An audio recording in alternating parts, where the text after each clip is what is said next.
Hello, everybody. Thank you all for coming out to the library tonight. My name is Zach Parrish. I'm the programming librarian here at the Bexley Public Library. A couple of quick notes before we get started. This is a hybrid program, so we're very happy to have all of you in person tonight. We do also have some people viewing from home over the live stream, so when we get to the end for Q&A, if you don't mind just raising your hand, I will come around with the microphone. That way those that here can hear what is being asked. And for those joining online, feel free to type any questions or comments into the program really quick. For anyone that is interested in the sci-fi aspect of the universe, this Sunday, July 27th at 3 p.m., we have Star Trek and Worlds Beyond, props and art from Star Trek. And that is presented in partnership with the Decorative Arts Center of Ohio. So we're excited to have the curator of their Star Trek exhibit here giving a talk and showing some props and art that was part of the Star Trek universe. Tonight we are, also really quick, we are not going to get the telescopes out tonight, partly because it is so hot, and another reason is because the sun goes down at like 10 o'clock now. Also, it's a new moon, so there's not a lot to look at right now, but we're hoping to be back with some telescope nights in the fall, so keep an eye out for that. We should have some dates shortly on that. Tonight we are very lucky to be joined by Chloe Zheng, who is a second-year Ph.D. student working under Professor Annika Peter. Her research focuses on simulating self-interacting dark matter, a model that may help explain puzzling observations about galaxies and dark matter structure. Chloe is passionate about combining theory, computation, and observation to better understand the invisible structure of the universe. Beyond research, she is committed to inclusive science communication and enjoys creating supportive learning environments for students in physics. Please join me in welcoming Chloe Zheng.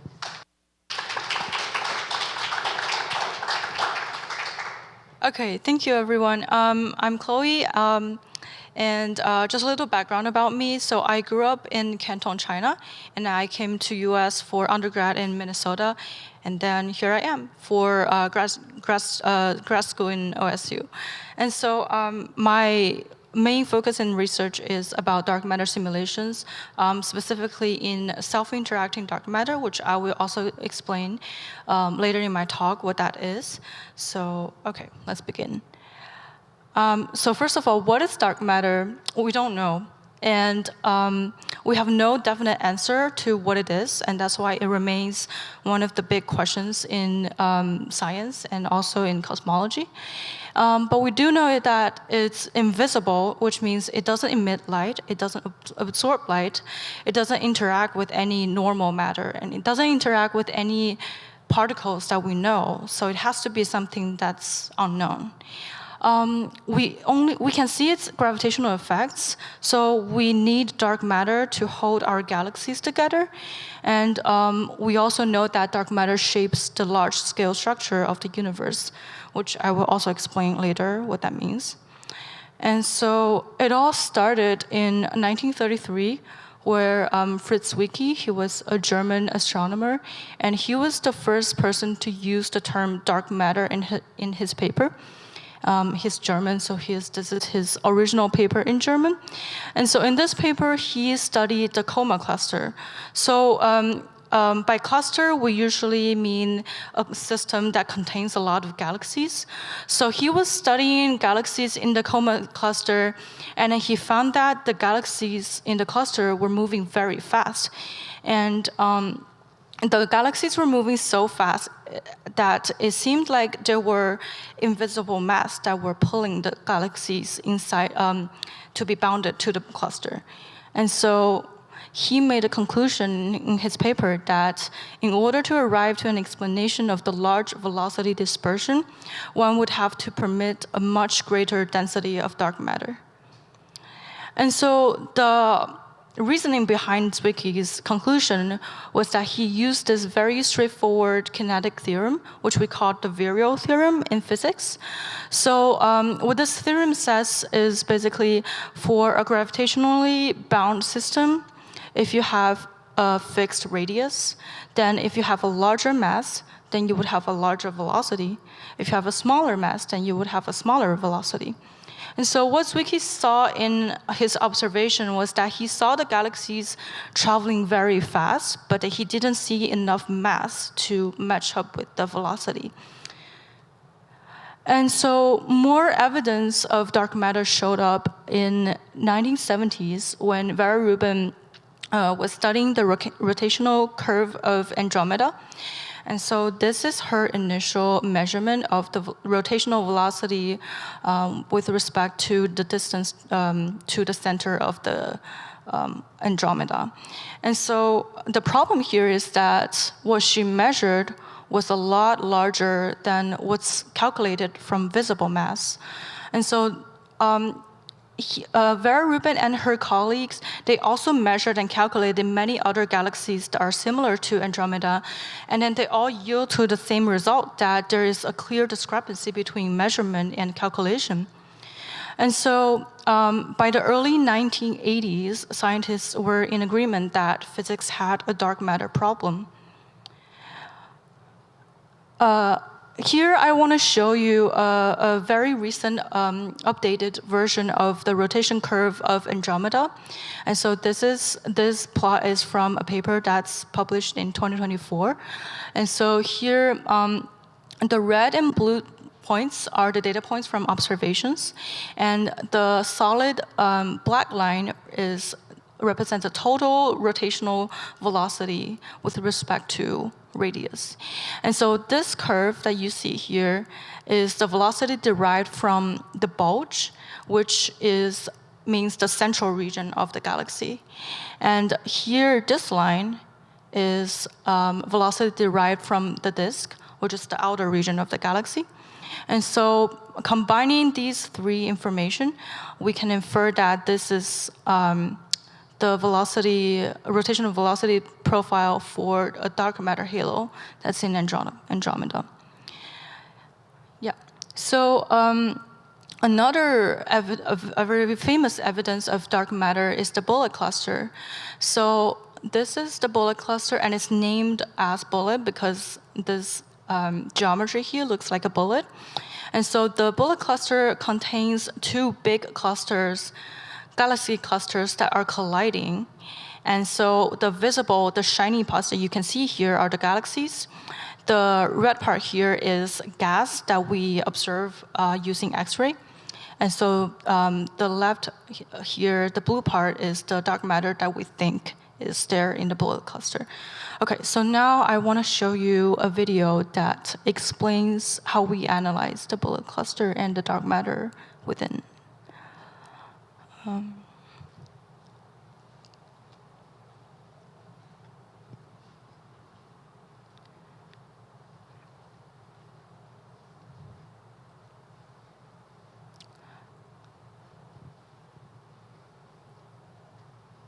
So this is data that we get from optical telescopes, and then from the X-ray.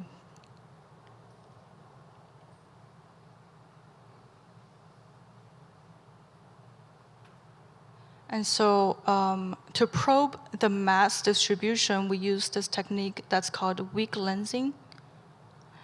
And so we can see that there's a lot of matter here that we cannot see from the optical observation.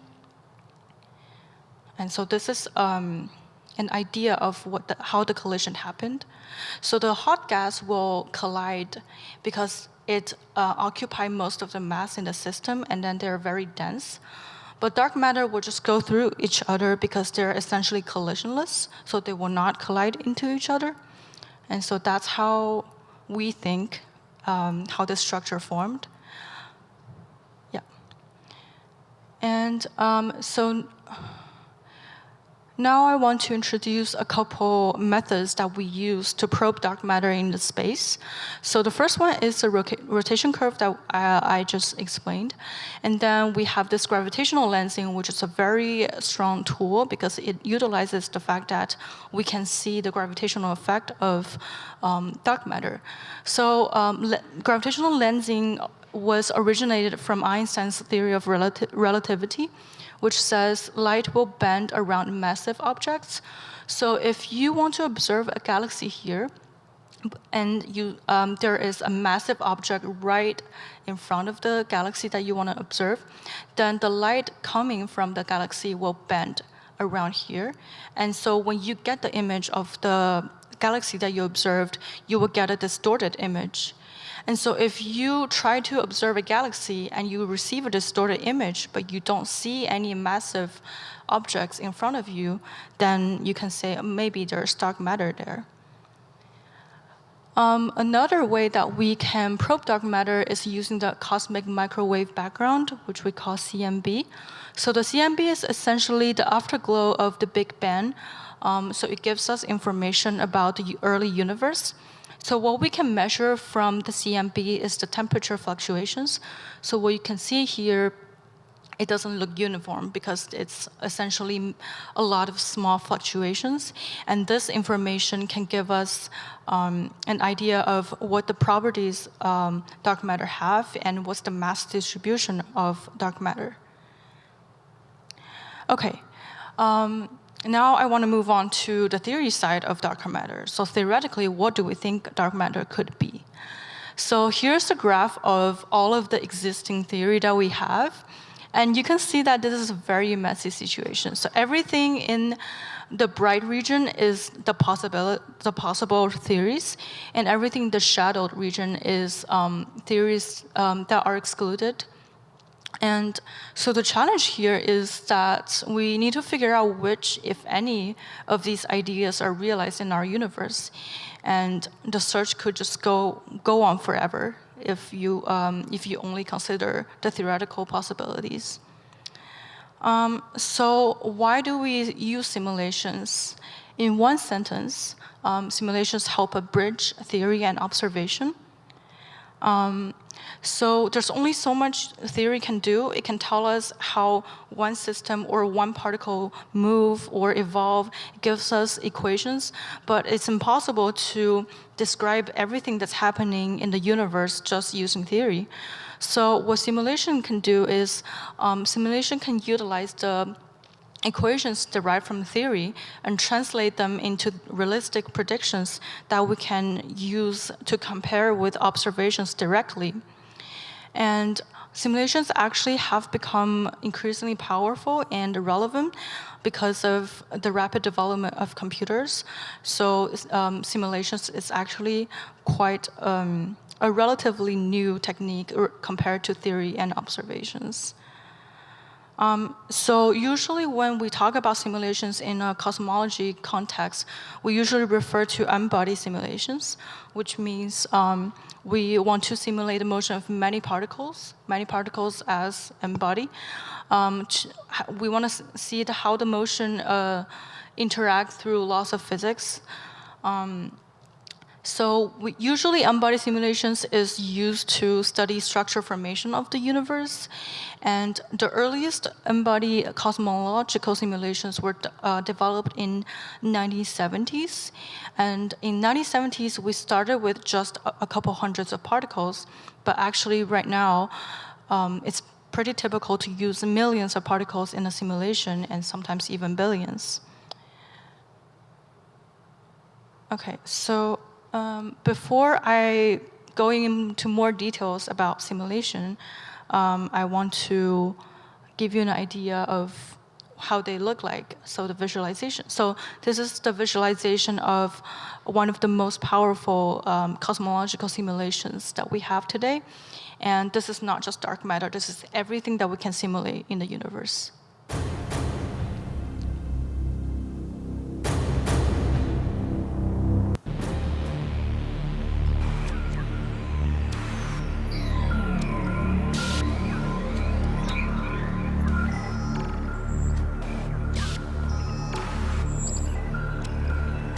It's not real. Just a computer-generated fantasy.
So that's what I want to showcase for the cosmological simulation.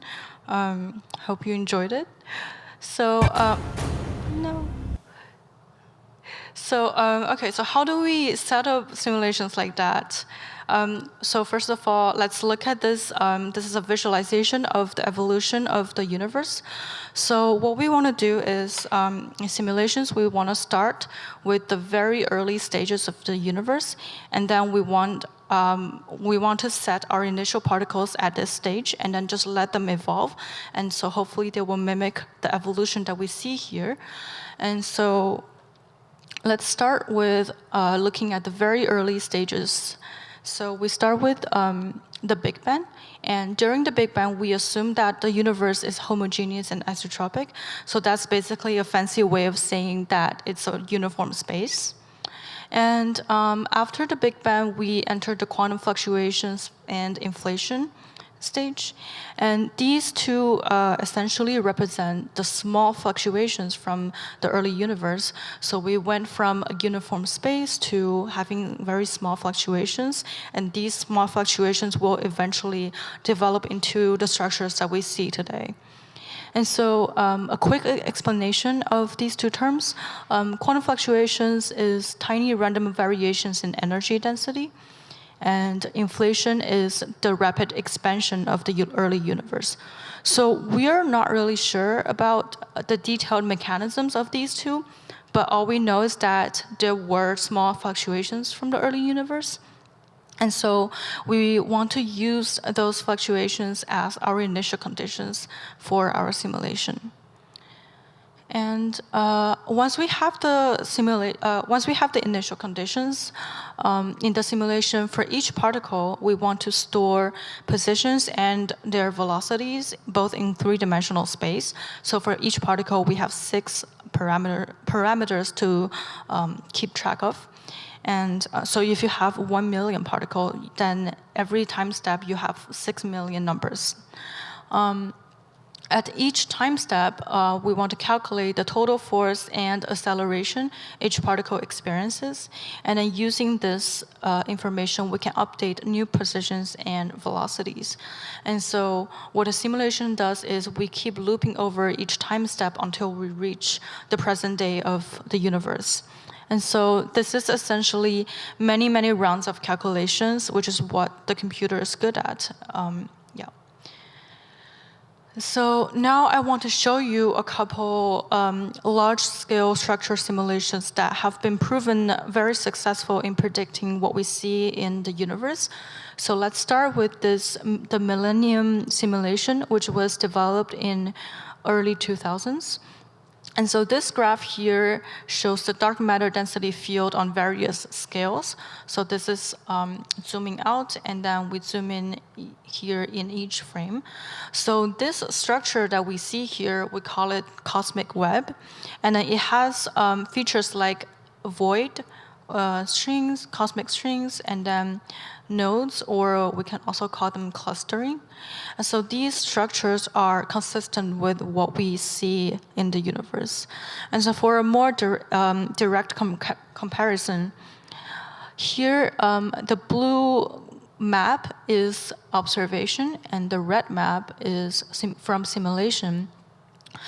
And at first glance, you might be thinking, okay, I'm saying they're consistent, but it's obvious that they're not the same. And I can clearly see that the clustering here is not exactly the same with clustering here. And that's because we're not really trying to physically match everything that we see in the universe to what we see in the simulation. What we're trying to say is, does these two have the same pattern in structure? So what we want to care about here is the 2-point correlation, which describes how much likely it is to find a pair of galaxies separated by a distance compared to a random distribution. So when we're looking at this, we're trying to judge how random is this, how correlated is this.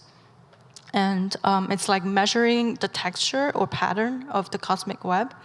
And so if instead of looking at this, I compare the correlation function with respect to R, then you can see that the red and blue dots, they actually are pretty consistent with each other. And so this is essentially why we prove that the simulation is consistent with observations. Okay, so the dark matter model that we use in large-scale structure simulations, we assume they have two different properties. One is collisionless, so we assume that they only interact through gravity, which is concluded from our former observations, like what you see in the bullet cluster, the dark matter halo just crash into each other without colliding. So that's why we think on larger scales, we can just assume that they're collisionless. And we also have this cold dark matter model. So cold refers to they're moving slow, they're non-relativistic. And this is also a conclusion from our observations, or actually both observations and theory, because in theory, we know that if we have hot or relativistic dark matter, meaning dark matter that travels very fast, if we have particles like that, then they would suppress the formation of small-scale structures like galaxies. So if we have hot dark matter, our galaxies we will tend to have less galaxies, and we will tend to have younger galaxies, but that is not what we observe. And based on the age of galaxies and the number of galaxies that we see, we can conclude that we don't think it's hot dark matter. And sometimes you would also hear people say it's warm dark matter, which is also possible, but the cold dark matter is the prevalent theory under this. Okay, so another very successful prediction or theory is the NFW profile for the standard collisionless cold dark matter. So NFW is named after the three authors that discovered this profile. So this is so they proposed it in 1996 purely from embodied cold dark matter simulations. So it describes how dark matter density changes with distance from the halo center. So it's this plot here. So this is on the vertical axis you have the density, and on the horizontal axis, you have the radius, or you have the distance away from the center. So as you can see, what NFW profile predicts is that when you go in more and more into the center of a system, you would have higher and higher density. And so this is also consistent with observations which are represented by these black data points here. So the NFW profile is very commonly used to describe dark matter density on large scales. But however, the collisionless cold dark matter is not a complete model, because we have this problem, and not just this problem. So it was recognized around 2000 that we have this core cusp problem. So this is again a density profile, and what we see the prediction from NFW profile is it looks like the cuspy profile here. But when we are observing dwarf galaxies or low surface brightness galaxies, which are basically smaller galaxies, we see this chord profile. And for smaller galaxies, they tend to have this flat central densities instead of this cuspy profile. And so this is something that our traditional collisionless cold dark matter cannot explain. And so this will motivate us to come up with more theory or a modified theory. So we need modification for this model. And this is where what I'm doing research on comes in, which we call self-interacting dark matter. So the modification that we want to make is to reach these two goals. So on large scales, we want it to still behave like collisionless cold dark matter, because we know that's been successful. But then on the smaller scales, we want this model to be able to resolve the core density profile. And so to do this, we basically just add in self-interactions. And by I don't mean our research group. Someone else proposed this theory. And so we're saying, what if instead of being collisionless, what if it's collisional on smaller scales? And it makes sense because if you have a bunch of particles and you have a small space, and it's more likely that they're going to collide into each other. And so what we're saying is, in our simulations, we're going to add this scattering events for dark matter particles, and we're going to see how they evolve. And okay, a quick note on what I mean by large and small scales. So in this context, by large scale, I mean anything that's galaxy clusters or larger. By smaller scale, I mean galaxies on the galaxy scale or on the lower end of galaxies. And yeah, so this is results from simulations, and you can see that SIDM continue to give you this Cosby profile, but SIDM can create this chord profile. And on the larger scale, or when you are moving away from the center, SIDM actually agrees with the CDM, which means when you zoom out, they will tend to have the same density profile. And yeah, so if you look closely, you can see 3 types of lines here, and they represent 3 different resolutions we used in simulations. So essentially, people run different numbers of particles for each of these simulations and see if they give us the same density profile. So basically, just a SIDM was proposed in the early 2000s to solve this core-cusp problem, but then it continues to be a motivated theory because it can also solve other problems in astrophysics. For example, the diversity problem. So we see this unexpected diversity of dwarf galaxy rotation curves. So as you remember, a collisionless cold dark matter can only give us one pattern. But that's not what we see in dwarf galaxies. We see them having different kind of rotation curves. And actually, SIDM can also help us solve this. So people found that if we tweak the interaction strength, which is like how likely are you able to scatter, then you can produce different density profiles, and this is different velocity profiles. And so this could be a potential solution to the diversity problem, and also adds another layer of the credibility of the SIDM model. Okay, so now I want to give you an overview of the field of SIDM research. So this is one of the many examples in dark matter studies. So I want to show you that when we're talking about we're studying dark matter, what are we actually doing? So the work done for SIDM simulations in this field are, so starting with, we have figured out how SIDM can form diverse density profiles. We know, theoretically speaking, this is possible.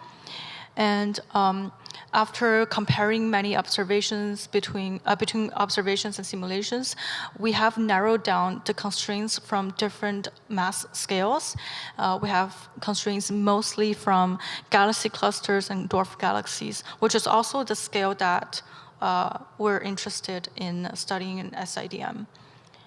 And then we also have developed reliable numerical schemes for the SIDM model, which means we have run many tests to show that our model makes sense, our model is accurate, our model is reasonable, and it doesn't give us random results. That doesn't make sense.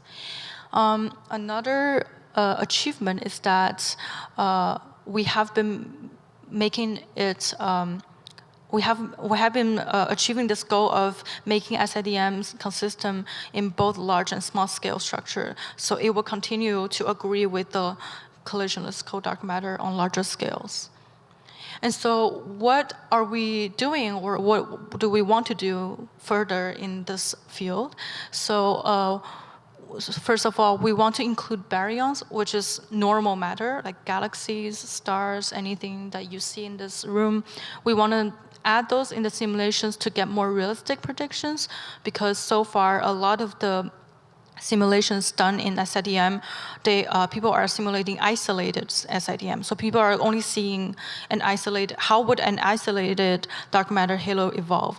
But then it's not the same. It's not the case in universe. So we want to see if we add in other parts, if we add in gas, stars, how would it behave? Another point is that we want to investigate more complicated interaction models. So people started modeling the interaction as elastic scattering, which assumes that there is no energy loss during the scattering process, but that's also not a very realistic case. So what if dark matter is dissipative of energy when it's traveling? What if it loses energy when it scatters? So there are more details in the interaction models that we can explore. We also want to use SIDM to predict more observational signatures. So far, a lot of the comparisons are based on density profiles, rotational curve, but we want to see if there are other observational features that we can use. Maybe like maybe SIDM can lead to a certain shape of the galaxy, and so that would be also really helpful, and that gives us another layer of like evidence to find in the sky. Okay, next I want to briefly talk about the tools we use, which is basically the supercomputer. So here at OSU, we use supercomputer in the Ohio Supercomputer Center, and they are located at the West Campus of OSU. And I just want to show you how powerful the supercomputer is, to give you an idea. So to have a computer, you can compare the number of CPU cores. So for example, the laptop I have here, this is a MacBook Pro. I just bought it a few years ago, and it has 8 cores. And the supercomputer at Ohio has more than 3,000 cores. So for a simulation that runs like weeks and months on my computer, it could just take minutes or hours on the supercomputer. So it really is a powerful and valuable tool to use, and I feel very privileged to have access to this. Okay, so I also want to acknowledge that it really is a great time to study astrophysical dark matter, and I'm emphasizing astrophysical here because people can also study dark matter on the ground, like people study dark matter in particle colliders in Switzerland or in detectors. But what got me really into astrophysical dark matter is that the fact that in just the past couple of decades, there have been many advancements that are made in observational astronomy. Many space telescopes has been launched and put into use. And so here I just want to give you a couple examples of the very recently launched and put into use telescopes that we can that are available for us. So we have the Euclid telescope that was launched just 2 years ago and just recently released some new images. We have the Roman Space Telescope that is expected to be launched by 2027. We also have the Vera Rubin Observatory, named after the Vera Rubin back in 1970s, and they just released the first image in June. So the development in observational astronomy is definitely very helpful in finding dark matter, and not just dark matter, actually, in cosmology in general. I also want to point out that the Roman Space Telescope is a project that OSU is very heavily involved. So we have many people working on that in OSU. And so I've talked a lot about dark matter, and I feel I'll be irresponsible to not tell you the existence of another theory, which is the MOND theory, modified Newtonian dynamics, which is the main idea is that instead of dark matter, what if it's the force law that we've been using is incorrect? What if it's not new matter, it's just a new force, or it's a modified force? And it's totally possible because Mond can explain some observations that our current model in dark matter cannot explain. But on the contrary, Mond also fails to explain many strong evidence of dark matter. For example, Mond does not explain bullet cluster very well. But we haven't excluded this theory yet, and this is an ongoing debate between whether it's dark matter or it's Mond. We don't know.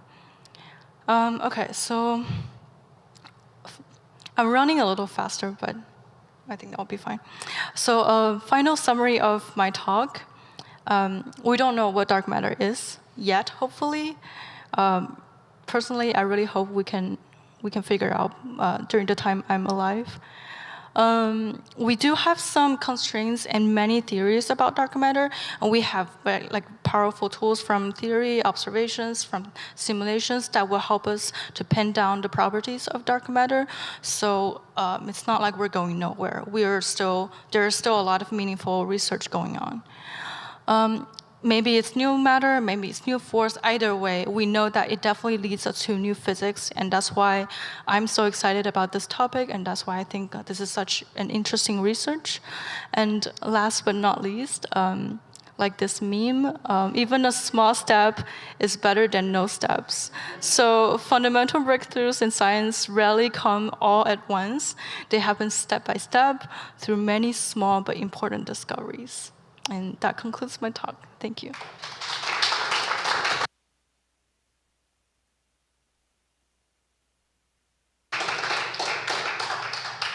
Does anyone have any questions for Chloe? All right, over here. Speak into this? Yes. Am I audible? That was a wonderful talk. It was clear, it was helpful, it was very informative, and much appreciated. I want to ask you a question about the methodology that's been operating ever since the early 30s when this stuff was first postulated. As you know, as a physics student, it'll often happen in the growth of theory that someone will postulate something, and then someone will come along and say, well, that's not quite right. So think for a minute, just as an analogy, about models of the atom over the years. One of the interesting things is that when Democritus was talking about atoms, you know, uncuttable things, and then later on, a lot of smart people like Dalton and J.J. Thomson and Bohr, and Niels Bohr, were talking about atoms, it was never clear that they're actually talking about the same thing. Atoms were postulated to do certain explanatory work, just the way dark matter was postulated to take up the slack between theory and observation. What interests me, and what emerged during your talk, is as the years progress, and as people say, well, here's what I want to say about dark matter. Well, you know, maybe you've got the density measures wrong. Maybe that. What makes you confident that there is a single phenomenon, a single entity, if you will, that's being tracked by all of these dark matter theories? What gives you confidence that these various theorists are actually talking about the same thing? I mean, I'm thinking about when the neutron was introduced, and it wasn't clear to me when I read some of this stuff years ago that various people who used the word neutron were actually talking about the same damn thing and actually disagreeing with one another. Maybe they were, maybe they weren't. Could you say something about the confidence that you've got that it's the same quarry that's being stalked by all of these researchers? Yes, thank you for your comment. I'm very glad you brought that up because I don't have confidence in saying that this is only one entity, because dark matter could be a composite of many different things. It could be some type of unknown particle plus some black holes that we didn't detect, plus some other invisible things that we're just not seeing because our astronomy is not advanced yet. So I think when people are trying to convince other people that their model of dark matter is correct, I think what they're trying to do is they try to pull evidence from different places and show that they're all consistent, show that you see the same pattern in different places, and even if those places are not all of the weird things that's going on in the universe, but maybe everything that gives you the same pattern could be the effect from the same particle, yeah, or it's probably not even a particle. Yeah, so I think that's also why it's such a difficult job, because we have no idea if maybe it's like we just don't know. Yeah, I'm sorry. I don't know if that's a good question. Yeah. It's a hard question and it pops up. Yeah. The notion of a gene, people wonder whether they're talking about the same thing. Yeah, and I feel like that's just the nature of science, because we're trying to explore something we don't know. So it always starts with not knowing what to do, and then the research is figuring out what to do. Oh, yeah.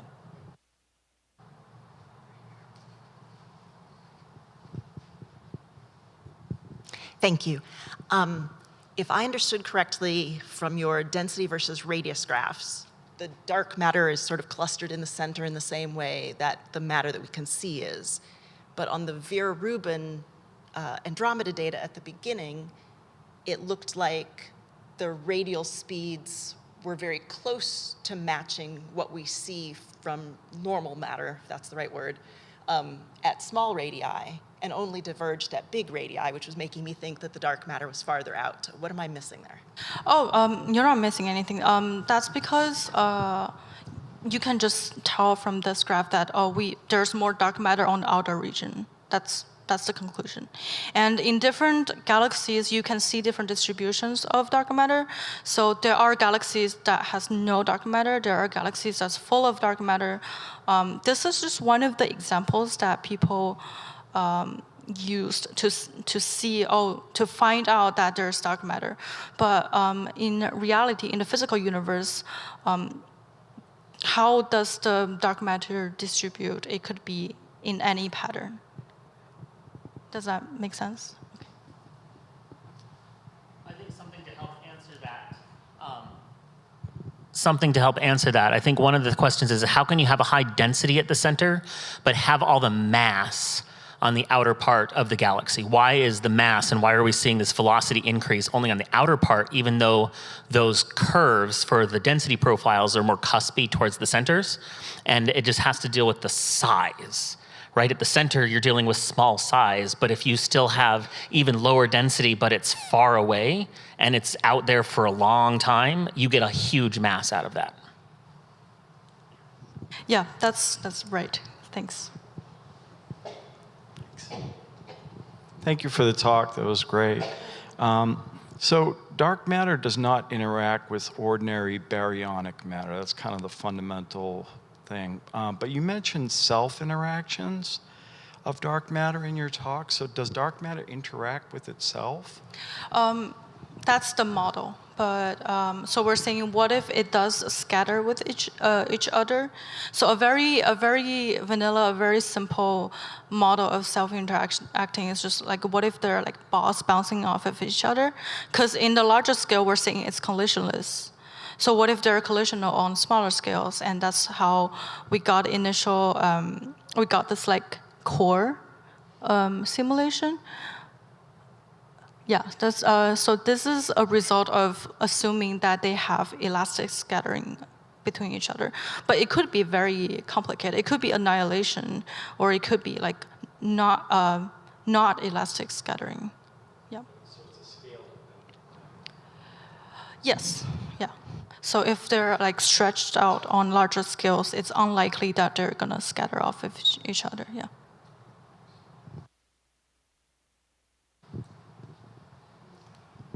Yeah, I have a question here. It's probably ridiculous and out of the way of the park, but when I looked at that, not your equation, but the various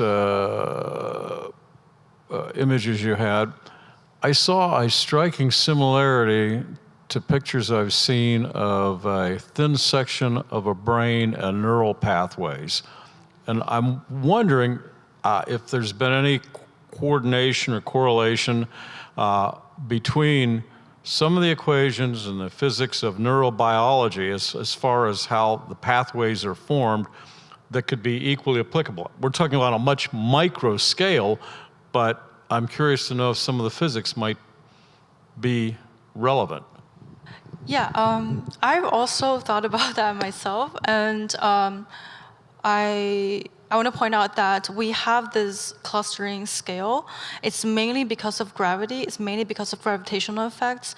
So what gravity does is when you start with a field with very small fluctuations, the denser regions will tend to get denser and denser. The less denser regions will get emptier and emptier, and that's how we got to this like web structure.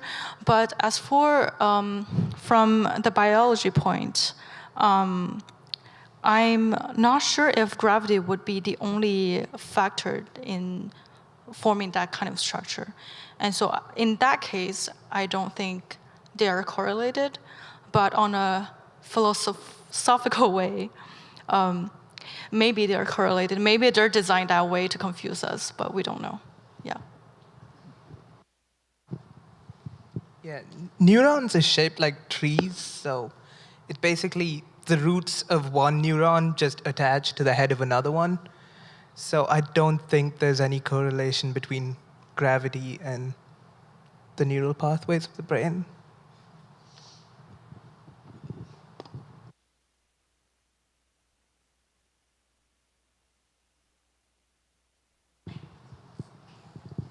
Me again.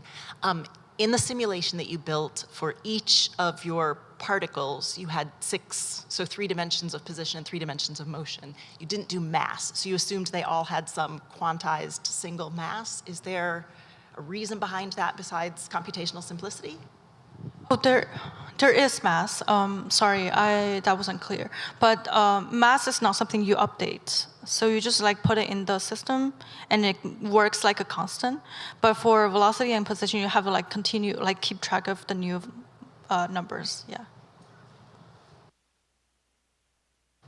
I have a question. This is from like the most basic stuff that I've heard about dark matter. I mean, because it's so difficult to measure, like people theorize that it's passing through everything. Like it can be passing through our planet, and no one would really know about it. But the measurable, or like what you can measure is, you know, light is clearly bending around something and we can't see it. So what's causing that?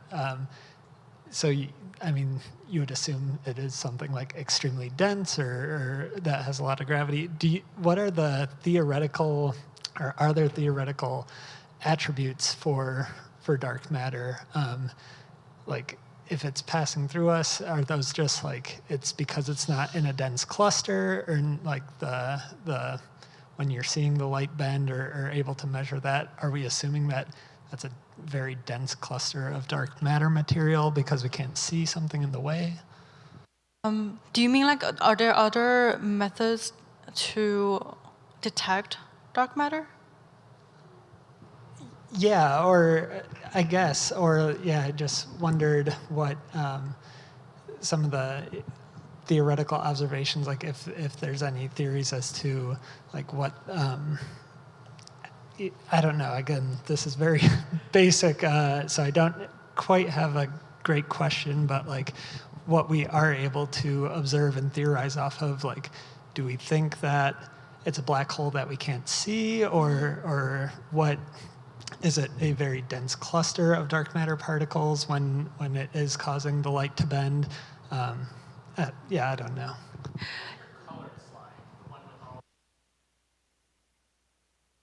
Pockets of what we're looking at, like which ones. Oh. Some of them are obviously like particles. Some of them are Yeah. Some are extra dimensions up there. Yeah, I can. So this is self-interacting dark matter over here, and then we have warm dark matter, which is like a speed between cold and hot, and then we have axion dark matter, which is like a very, very popular candidate. So this is a very, very light, basically a very, very light particle. Honestly, I don't know everything that's on here, but I do know that there's also a theory group at OSU who are studying dark matter candidates as primordial black holes. So what if dark matter is black holes that were formed in the earlier stages in the universe, and we just haven't detected them yet? Yeah. So actually, I can show this. I have this slide that shows like the mass scale of dark matter candidates. So there are some mass scales that we can rule out, but then the overall like possibility or like the overall range of dark matter is still very wide. So like this is the lightest, and that over there is like the heaviest, but we don't know.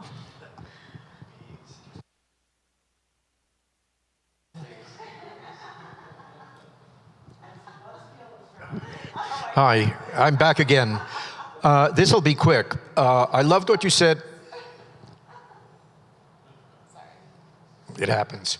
I loved what you said at the end about an alternative strategy of explanation involving modifying basic Newtonian mechanics, and maybe fooling around with what's said about force. I remember enough of my Newtonian mechanics to think that if you start fooling around with force vectors, the rest of the system's going to collapse. I'm not sure of that. I don't have a proof handy, but I wonder whether it's just a slight modification, or, I mean, I find what you said about it absolutely fascinating, and I appreciate you bringing it up. Sometimes you can tweak a theory and leave the theory relatively stable. Other times, if you fool around with something, if you changed gravitation from inverse square to inverse cube, there'd be no life, there'd be nothing. Could you say something about the envisaged modification of Newtonian dynamics? Yeah, so I don't know a lot, but I know that they what they tweaked was the gravitational force equation, and I think they added like a small factor in the at the bottom, and so I don't know how the full theory, but I know that they make it theoretically consistent with everything else. But the problem with MOND is there is also a lot of evidence of dark matter that just cannot be explained by MOND. And so right now, dark matter gives more evidence than MOND. It's got the upper hand these days. Yes. Yeah. Actually, I just realized I do have this graph that is one of the evidence that MOND would make sense in the major region, and CDM would only kind of make sense. And so this is an example of where MOND makes sense. But you can argue that maybe our dark matter model is wrong, and that's why it's not fitting, and maybe we can invent a new model that fits the middle region. Yeah.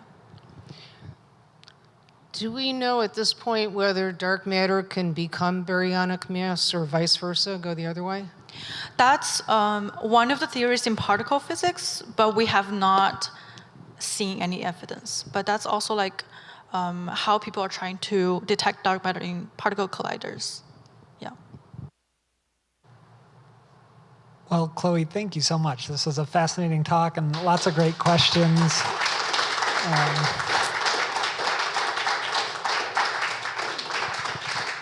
And if people want to hang out and ask some questions, you're welcome to do so. Thank you so much again, Chloe. Yeah, thank you for coming and listening.